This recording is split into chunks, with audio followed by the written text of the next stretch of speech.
नमस्कार सर्वांना. कल्पिताज किचन आणि ब्लॉग्समध्ये सर्वांचं मनपूर्वक स्वागत. आज आपण बनवणार आहोत हिवाळा स्पेशल आलू मटार गाजर पराठा.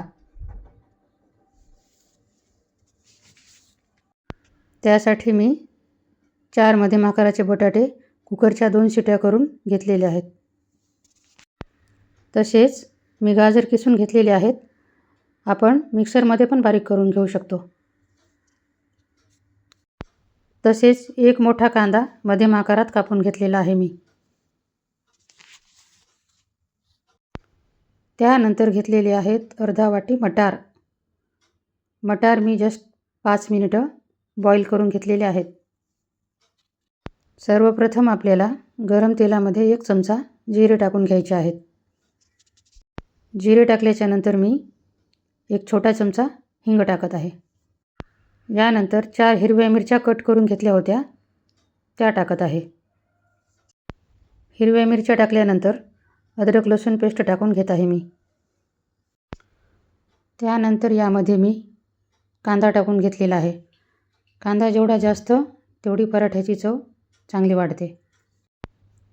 कांदा टाकल्याच्या नंतर मी टाकत आहे अर्धा वाटी बारीक चिरून घेतलेली कोथिंबीर. हे सर्व साहित्य आपल्याला 5 मिनिटं परतून घ्यायचे आहे, जेणेकरून सर्व छान प्रकारे तेलामध्ये भाजलं पाहिजे. तुम्ही बघू शकता हे सर्व साहित्य अगदी छान भाजले आहे. यात आता आपल्याला 1 चमचा हळद टाकायची आहे. हळद टाकल्याच्या नंतर आपल्याला 1 चमचा मीठ टाकून घ्यायचं आहे. यानंतर यामध्ये मी मिरची पावडर टाकत आहे. आता हे सर्व साहित्य म्हणजे मसाले आणि कांदा लसूण पेस्ट वगैरे आपण छान मिक्स करून घेऊया. आता मी यामध्ये बॉईल केलेले मटार टाकून घेतलेले आहेत. त्यानंतर टाकत आहे किसलेला गाजर. आता टाकत आहे मी उकडलेला बटाटा. बटाटा मी जाडसरच हाताने फोडून घेतला आहे. तो नंतर आपल्याला स्मॅश करायचाच आहे. हे सर्व साहित्य आपल्याला नीट मिक्स करून घ्यायचे आहे. हिवाळा म्हटलं की पराठ्यांची पर्वणीच असते. कधी कुठला पराठा आपलं चालूच असतं करून खायचं. आता आपण याला झाकण लावून जस्ट 1 वाफ काढून घेऊया. मी हे उघडून बघत आहे 2 मिनिटांच्या नंतर. मी हे मिश्रण यासाठी वाफवून घेतलेलं आहे, काही अर्धं कच्चं राहिलं असले तर ते शिजून जावं म्हणून, कच्चं नको राहायला.